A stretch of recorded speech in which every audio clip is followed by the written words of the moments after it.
پیچھے ایک صحابی کی ایک مصیبت تھی جس کے بعد یہ آیت نازل ہوا یہ کہ ایک نوجوان صحابی روم سے لڑنے کے لیے گئے نبی اکرم صلی اللہ علیہ وسلم کے حکم پر. اس جہاد کے اندر وہ پکڑے گئے, مطلب شہید نہیں ہوئے, پکڑے گئے اور دشمن نے پکڑ کر ان کو بیڑیاں لگا دی پیروں پر. بیڑیاں سمجھتے ہیں نا, لوہے کی چین لگا دی اور ان کو باندھ دیا. مطلب ابھی وہ پریزن میں, جیل میں نہیں گئے تھے, یہ پریزنر آف وار, مطلب جنگ میں جب پکڑ لیتے نا سب کو بیڑیاں لگا دیتے, ہاتھ باندھ کے رکھتے, پھر لے جانے کے بعد جو بھی ہوں گا سزا وغیرہ دی جائیں گی اپنے ملک کی, اپنے شہر میں.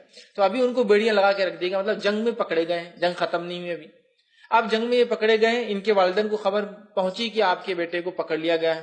اب ان کے والدین بڑے رونے لگے, پریشان ہونے لگے, کیا کرے. نبی اکرم صلی اللہ علیہ وسلم کے دوڑے آئے کہ اللہ کے رسول صلی اللہ علیہ وسلم بڑی مصیبت آ گئی ہے, ہمارے بیٹے کو رومیوں نے پکڑ لیا ہے, اس کو زنجیروں میں جکڑ لیا ہے اور اس کو جو باندھ کے رکھ دیا ہے, اب ہم کیا کریں. نبی اکرم صلی اللہ علیہ وسلم فرمایا کہ تم استغفار کی کثرت کرو, اللہ کا ڈر اختیار کرو, تقوی اختیار کرو, استغفار کی کثرت کرو. استغفار کی کثرت خود بخود اللہ کے ڈر کی علامت ہے ایک بندے. تو بہرحال ان دونوں نے, وہ صحابہ اور صحابی نے, جو اس نوجوان صحابی کے والدین تھے, اتنا استغفار کیا کہ وہ صحابی فرماتے, جو نوجوان بیڑیوں میں جکڑے ہوئے تھے, وہ فرماتے ہیں کہ میں رات میں بیڑیوں میں تھا, اچانک آواز جو میری بیڑیاں ٹوٹ گئی, لوہے کی چین جو میرے پیر میں لگی تھی وہ ٹوٹ گئی. ٹوٹنے کے بعد میں نکل کے میں اونٹوں کے باڑے میں بھاگا, وہاں سے میں نے ایک اونٹنی لی اور میں اس پر سوار ہو گیا. جب اونٹنی پر میں سوار ہو کر بھاگا تو اونٹ بھی اس کے پیچھے پیچھے بھاگنے لگے دوسرے, چونکہ باڑا کھل گیا تھا, میں اونٹنی پر تھا, جب میں بھاگا لے کر تو دوسرے اونٹ بھی بھاگے اور میں بھاگا چلا آیا. فجر کا وقت تھا, فجر کے وقت سے کچھ پہلے گھر پہنچے, اپنے والدین کو آواز دی, والدین بڑے خوش ہو گئے اپنے بیٹے کی آواز سن کر اور سمجھ گئے کہ اللہ نے ہماری دعا سن لی, استغفار ہمارے تقوی کو قبول کر لیا. وہ باہر آئے, اپنے بیٹے سے ملاقات کی, فجر کی نماز میں جو ہے وہ گئے, مسجد گئے, نماز پڑھی. نماز پڑھنے کے بعد جو ہے اس لڑکے نے کہا, اللہ کے رسول, وہ نوجوان صحابی نے, اللہ نے مجھے رہائی آزادی تو دے دی, لیکن ایک مسئلہ ہے, یہ اونٹوں کو کیا کروں, یہ میرے نہیں تھے, پورے اونٹ بھاگ کر آ گئے تھے پیچھے. مطلب ایک اونٹنی پر وہ سوار ہوئے بھاگنے کے لیے, تو پورے اونٹ باڑا کھلا تو بھاگ کر آ گئے.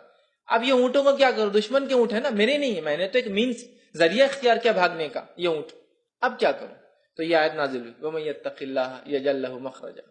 جو کوئی اللہ کا تقوی اختیار کرتا, اللہ اس کے لیے نکلنا آسان کر دیتا ہے, مصیبت, پریشانی, تنگی, تنگ دستی, نکلنا آسان, مخرجا, نکلنا آسان کر دیتا ہے. وَيَرْزُقْهُ مِنْ حَيْثُ لَا يَحْتَسِبُ, اور ایسی جگہ سے روزی دیتا ہے ایسا گمان بھی نہیں کیا ہوگا. نبی اکرم صلی اللہ علیہ وسلم فرمایا, یہ اونٹ تمہارے ہیں, رہائی کی رہائی اور اونٹ کے اونٹ, اور اونٹ تو مذاق نہیں ہے. اس زمانے میں سمجھ لیجیے کہ اونٹ مطلب آج کے زمانے میں ایک کار, اب اتنی گاڑیاں مل گئی, اتنے اونٹ مل گئے, مالداری ہو گیا نا ایک طرح سے آج. تو ایسی جگہ سے اللہ نے روزی دی جہاں سے انہوں نے گمان بھی نہیں کیا ہوگا. دو فائدے ہوئے تقوی کے, دو فائدے کیا ہوئے, ان کے والدین نے جو استغفار کیا, تقوی اختیار کیا, دو فائدے کیا ملے, ایک بیٹے کی رہائی اور دوسرا روزی, ایسی جگہ سے جہاں سے سوچا بھی نہ ہوگا. تو یہ آیت بڑی اہم ہے, وَمَن يَتَّقِ اللَّهَ يَجْعَل لَّهُ مَخْرَجًا. ہر قسم کی غم سے عبداللہ ابن عباس رضی اللہ عنہ فرماتے ہیں, نکلنا آسان کر, جو اللہ کا تقوی اختیار کرتا ہے اور استغفار کی کثرت کرتا ہے. وَيَرْزُقْهُ مِنْ حَيْثُ لَا يَحْتَسِبُ, اور